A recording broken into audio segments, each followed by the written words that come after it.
What an absolutely wonderful day. Honestly, I did not expect to be here today, especially after battling for my life.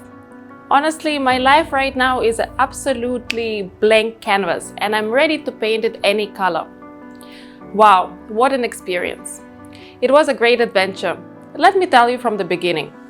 Actually, I was training for a marathon and it was honestly not easy.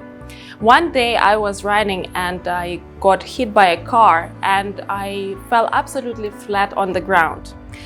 Wow, it was near death experience. I remember myself vividly being one moment on one side and the next I was gone.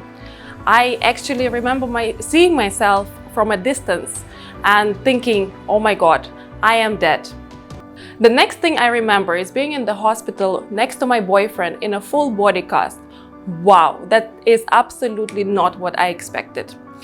And of course, needless to say, I never made it to the marathon and I actually thought that I will never walk again.